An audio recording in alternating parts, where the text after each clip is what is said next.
خب سلام کاویانی هستم از 7 لرن. بریم سراغ ادامه مبحثمون. این بار میخوایم در مورد مسائل تایم سریز یا سری های زمانی با هم دیگه حرف بزنیم. مسائل تایم سریز مسائلی هستن که برخلاف داده هایی که تا حالا دیدیم سطر هاشون به هم دیگه مرتبطه.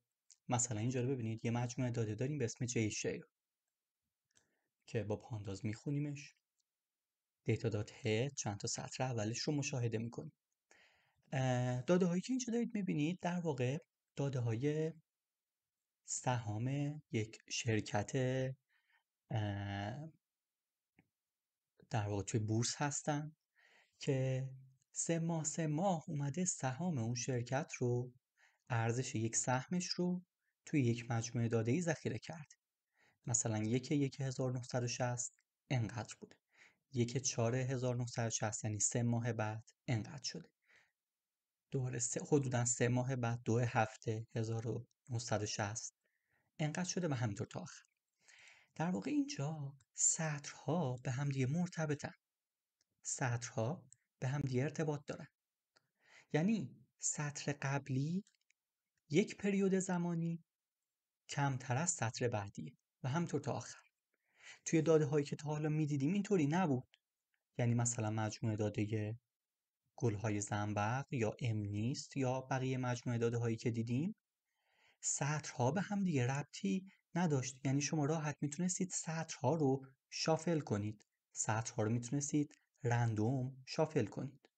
مثلا یه سطر رو بیارید بالا، یه سطر رو ببرید پایین و سطرها رو جابجا کنید، اشکالی نداشت. ولی اینجا اشکالی داره. چرا؟ چون داده ها مبتنی بر سری زمانی هستند. سطرها یکی پس از دیگری توی داده ها قرار میگیرن. این چیزی که بهش میگیم سری زمانی. و خب طبیعتاً برای حلش باید اول داده ها یا تبدیل بشن به فضای ماتریسی RN یا حالا با استفاده از یک سری تکنیک هایی سعی کنیم یادگیری رو روی همین داده ها انجام بدیم. معمولاً مسائل حوزه تایم سریز مسائل رگرسیون هستن، البته بعضی هاشون هم کلاسیفیکیشن. مثلا اینجا رو ببینید، فرض کنید میخوایم از روزهای گذشته، یعنی از سطرهای گذشته یاد بگیریم روی همین داده هایی که قیمت سهام رو پشت سر هم برای ما ذخیره کرده برای یک شرکت.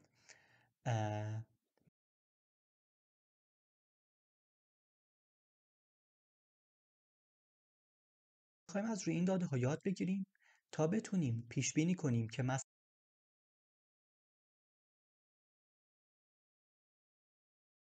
3 ماه آینده قیمت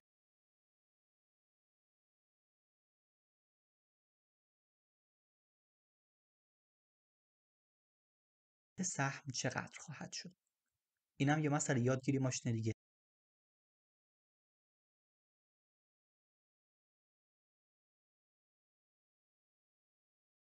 یعنی الگوها رو بیایم از بین داده ها پیدا کنیم.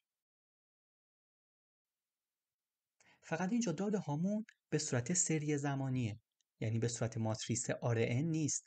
ماتریس RN ماتریسی بود که خب سطر داشت و ستون داشت و بعد سطر رو میتونستیم شافل کنیم و اینها. اینجا اینطوری نیست. اینجا مجموعه داده‌ای که داریم مبتنی بر سری زمانیه. حالا اینجا تکنیک های مختلفی هست. یکی از این تکنیک ها که خب یکی از معروف ترین تکنیک ها هم هست اینه که بیایم داده های سری زمانی رو تبدیل کنیم به داده های مبتنی بر RN، یعنی داده های ماتریسی مبتنی بر RN. فرض کنید مثلا داده هامون یه همچین شکلیه. فرض کنید قیمت طلا رو میخوایم پیش بینی کنیم. این هم مجموعه داده ماست.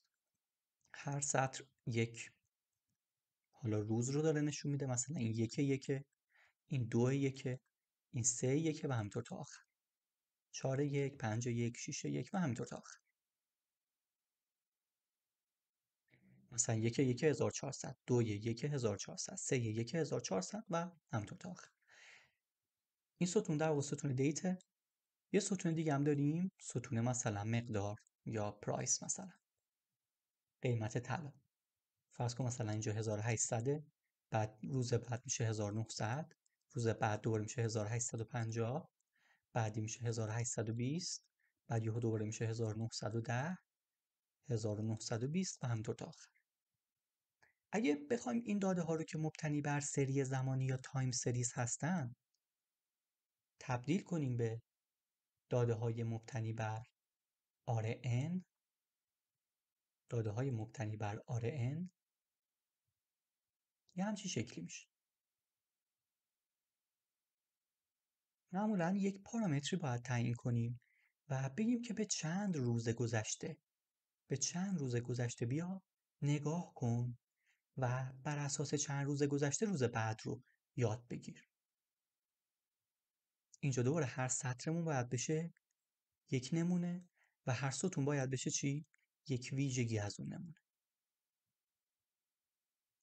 فرض کن اینجا مثلا میگیم به 3 روز قبل نگاه کن، به 3 روز قبل نگاه کن با همون روز و بعد بیا روز بعد رو بر اساس 3 روز قبل پیش بینی کن. پس تارگتمون میشه روز بعد. 4 تا هم ستون داریم، همون روز، 1 روز قبل، 2 روز قبل و 3 روز قبل مثلا. خب چون میخوایم به 3 روز قبل نگاه کنیم 3 تا سطر اول رو باید اسکیپ کنیم. 3 تا سطر اول رو اسکیپ میکنیم. این 1 این 2 این 3 بخشید 1 و اینا که نداریم، 3 روز اول که اسکیپ کردیم. این میشه در واقع 4 این 5 6 و همینطور تا آخر. حالا مثلا برای 4 میبینیم قیمت اون روز چقدر بوده؟ 1820. قیمت 1 روز قبلش چقدر بوده؟ 1805. قیمت 2 روز قبلش 1900 و قیمت 3 روز قبلش 1800. حالا تارگت چی میشه؟ قیمت فردا 1910. در واقع از روی داده های گذشته میایم مجموعه RN مون رو یا ماتریس RN مون رو میسازیم. مثلا برای 5 چی میشه؟ قیمت همون روز 1910، قیمت 1 روز قبل 1820، قیمت 2 روز قبل 1850، قیمت 3 روز قبل 1900 و قیمت فرداش چی میشه؟ 1920 و همینطور تا آخر.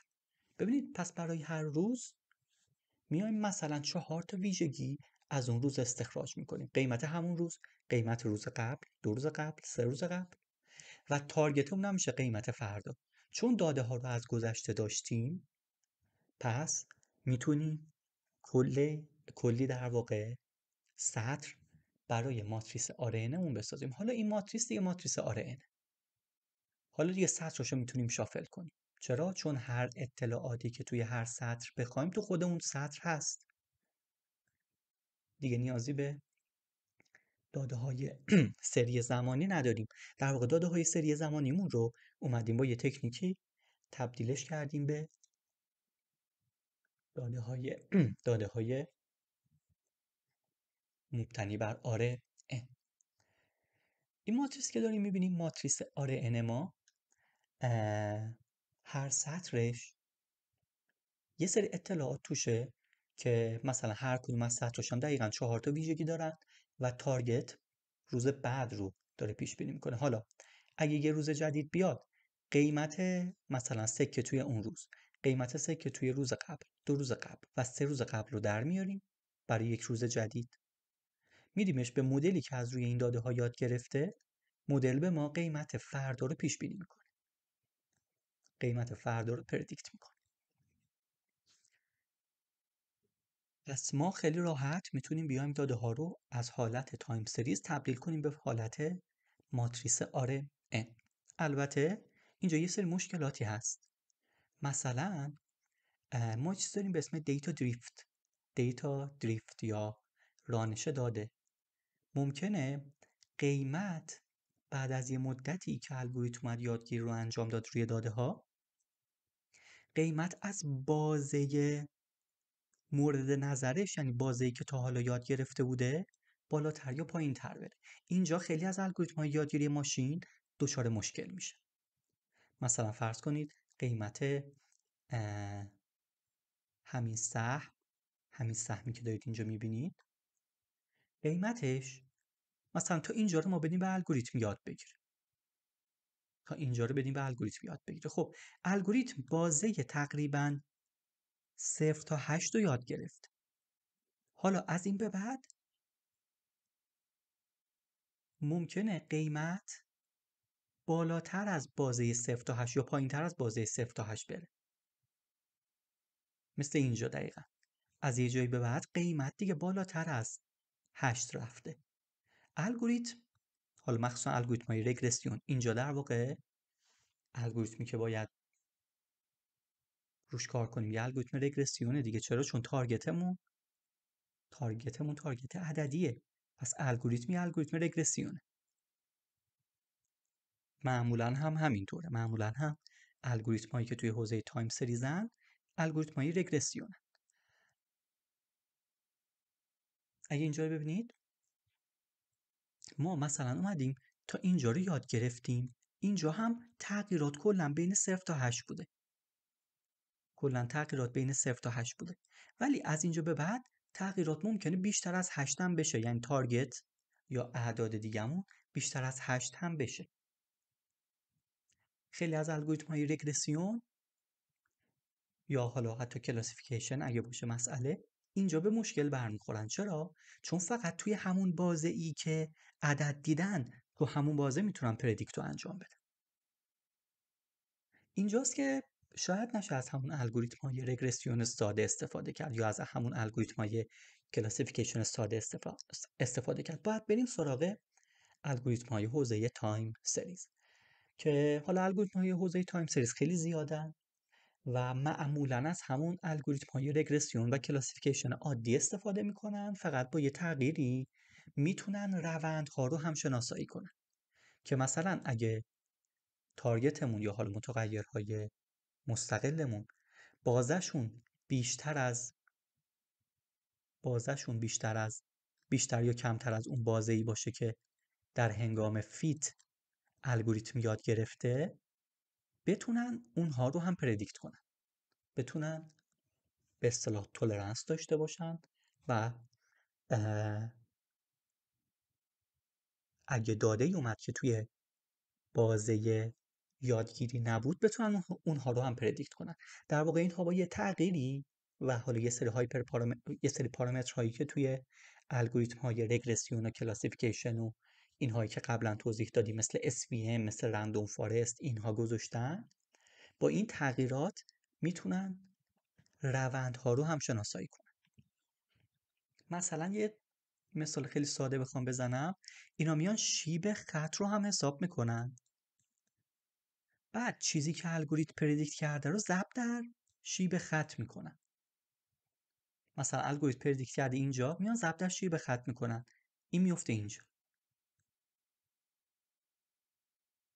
در واقع چیزی که پردیکت کرده رو ضرب در یه ضریبی میکنن که اون ضریب خودش قابل یادگیریه. اینطوری میتونن روندهایی که توی بازه یادگیری نیستن رو هم بیان یاد بگیرن و پردیکت کنن. حالا من خیلی نمیخوام در مورد خود الگوریتم های تایم سریز صحبت کنم، به خاطر اینکه خیلی از این مسائل رو اول جزء حالا مباحثیه که اوتاپ اسکوپ فعلا این دوره است، ولی خب پیاده سازیش رو با هم دیگه میبینیم. از چند تا از الگوریتم های تایم سریز اینجا با هم استفاده میکنیم و سعی میکنیم ببینیم که چه شکلی میشه با استفاده از روش های با استفاده از